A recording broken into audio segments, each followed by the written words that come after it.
Tere! Mina olen Ahven ja olen suur metsasõber. Mulle meeldib metsas olla, mulle meeldib metsa kohta rohkem teada saada ja mitte kedagi maamuna peal ei ole paremat kui päris pesuehtne metsataksaator. Tere, Tauri Arumäe! Räägi mulle korraks kahe sõnaga ja muidugi ka televaatajale, kes on metsataksaator?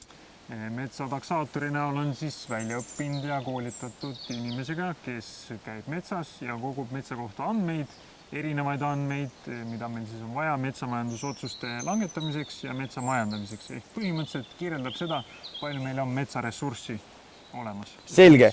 Aga kas sa saad korraks näiteks loetleda, et mis on need andmed, mida metsataksaator just nagu siis kotiga sinna kontorisse veab? Esiteks on meil vaja teada, missugune see muld on siin, kasvukoha tüüp. Teiseks huvitab meid see, et mis puuliigid meil siin on. Kui me siin taustale vaatame, siis me näeme haabasid, kaskesid. Edasi. Leidsin endale jõulukuuse peaaegu. No, väga hea. Selle võid võtta siit. Edasi oleks meil vaja teada, siis palju meil on seda puiduressurssi. Ehk siis klassikaliselt tehakse Peterlichi ring.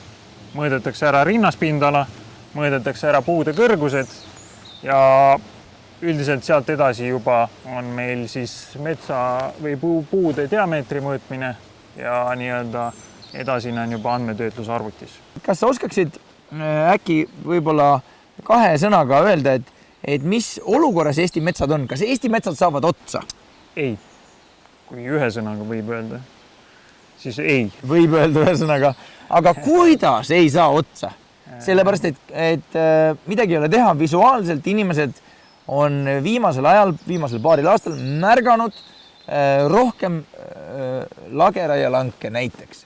Kindlasti ongi raiete hulk kasvanud, et seda ei eita mitte keegi, aga see on ka seotud meie nii-öelda ajaloolise pärandiga, kus meil ongi siis raieküpset metsa praegusel hetkel kõige rohkem, mis meil kunagi on olnud.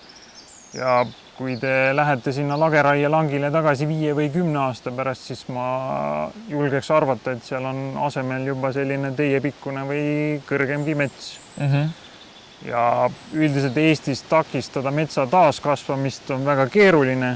Nagu ma olen ka öelnud, siis selleks tuleks panna maha asfalt või teha sinna suur auka asemele ja võtta sealt kruusa või teha mingi kaevandus, ehk siis raadamine. Räägi kahe sõnaga korraks ka, et mida sa soovitaksid inimesele, kes tunneb, et ta tahaks tegelikult rohkem panustada. Neid inimesi, kellel seda initsiatiivi on ja huvi on, aga võib-olla puuduvad veel vajalikud teadmised või siis see tangens ja šmangens on natuke sassis, et siis kuhu sa soovitaksid, ütleme, oma sellise fookus teraviku seada, et kus on võimalik õppida?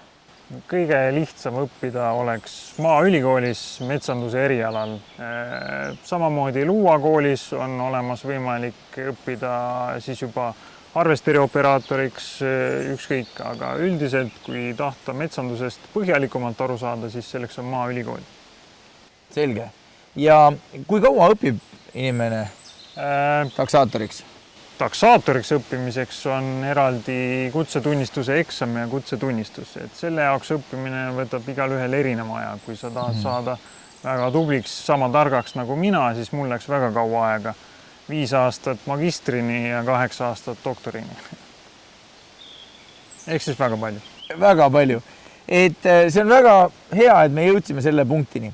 Sellepärast, et kõige suurem süüdistus, mida näiteks mina näen ja mis üleüldse on inimeste poolt, kes võib-olla võtavad välja ütelda midagi metsa käitlemise kohta, need on kaks asja, et inimesed ei ole läbi mõelnud tegevust metsaga ja inimesed on lihtsalt lollid, on ju, ja muidugi on ka hoolimatud. Et ma väga tahaksin rõhutada siin, et isegi minusugune lihtne elusorganism sai aru, et see ei ole juhuslik, mida te teete metsas. Igatahes, kallid sõbrad, loodan, et te mõistate, mida me tahame teile võib-olla öelda ja isegi mulle saab see aina selgemaks ja selgemaks, et ma pean ütlema, et mulle läheb väga korda see, et Eesti oleks edasi üks kõige rohelisemaid riike tervel planeedil ja mulle tundub, et kui Eesti metsade saatus on selliste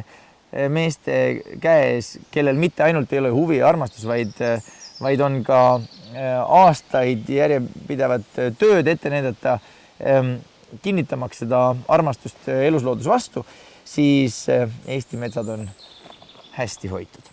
Aitäh!